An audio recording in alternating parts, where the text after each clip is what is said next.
নমস্কার বন্ধু, আজকে আবার একটি নতুন টিপস নিয়ে চলে এসেছি আপনাদের সামনে। তো এই যে দেখছেন আমরা ঘষা মাজা করছি, এগুলো তো সকলে দেখেছেন যে কাজটা আমরা কীভাবে করি। তো এটা একটা নতুন টিপস, পুরো ভিডিওটা দেখুন। আর এটা কার্পেন্টার যারা কাজ করেন তাদের কাজে লাগবে, এবং যারা পিউ পলিশ করেছেন, এটা পিউ পলিশ সম্বন্ধে। তো পিউ পলিশ কেমন হয় সেটা সম্বন্ধে। তো পিউ পলিশ যারা করেছেন তাদের কাজে লাগবে, আর যারা করাবো ভাবছেন তারা ভিডিওটা দেখুন, তাদেরও কাজে লাগবে। তো এই দেখছেন ঘষা মাজা করে আমরা এটা খুব ভালোভাবে পালিশ করে নিয়েছি।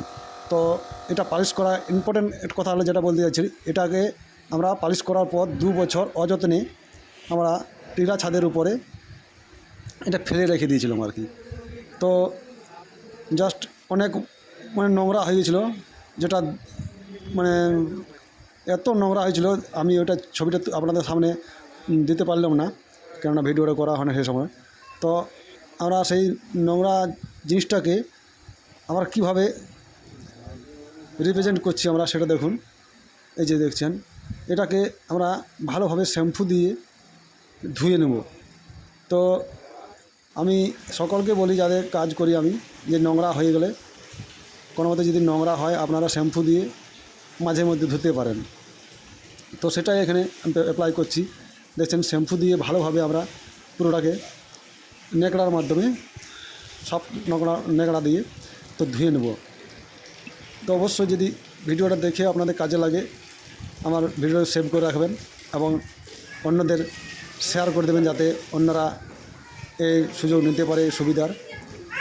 আর অবশ্যই আমার চ্যানেলটাকে সাবস্ক্রাইব করে দেবেন, একটা লাইক করে দেয়। তো এই যে দেখছেন পুরো শ্যাম্পু দিয়ে ধোয়ার পর আমরা জল দিয়ে পুরোটা ধুয়ে দেবো ভালো করে, যেমন না কোথাও কোনো পুরনো কোনো দাগ ধাব্বা লেগে থাকে। তো দেখছেন পুরো ধুয়ে দেওয়ার পর চকচক চকচক করছে। তো এটা খুব ভালোভাবে ধুতে হবে। দেখছেন পুরো জল দিয়ে ধুয়ে নিচ্ছি আমরা।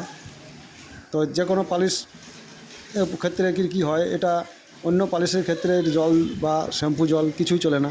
তো এটা হলো পিউ পলিশ। দেখতে পিউ পলিশ, যেটা দেখে জল দিয়ে ধোয়ার পর আমরা যখন মুছে দেব, খুব ভালোভাবে মুছে দেওয়ার পর আমরা দেখতে পাচ্ছেন পালিশটা। এবং আগে যেমন আমরা এই পালিশটা করলাম, এখন এটা কিন্তু আমরা 2 বছর আগে এই পালিশটা করেছিলাম। 2 বছরের পুরনো পালিশ, যেটা অযত্নে পড়ে থাকার পরেও এত সুন্দর যে গ্লেজ দিবে, সেটা সত্যিকারের আমিও ভাবিনি, আমি কোনোদিন ট্রাই করিনি। কিন্তু এটা অজান্তে একটা ট্রাই হয়ে গেল, যে এটা রেখে দেওয়ার 2 বছর রেখে দেওয়ার পর আমরা যখন এটা ধুয়ে মুছে পরিষ্কার করলাম, তখন দেখলাম এরকম চমক। তো এটা খুবই একটা গুরুত্বপূর্ণ জিনিস আমি জানলাম আর কি। আর আপনাদেরও সেটাই শেয়ার করলাম আমি, যাতে কোনো আপনার যদি এই সব পালিশ যদি আছে, পিউ পালিশ, যদি কারো নোংরা হয়েছে, অবশ্যই শ্যাম্পু জল দিয়ে ধুতে পারেন এবং পরিষ্কার করে নিতে পারেন।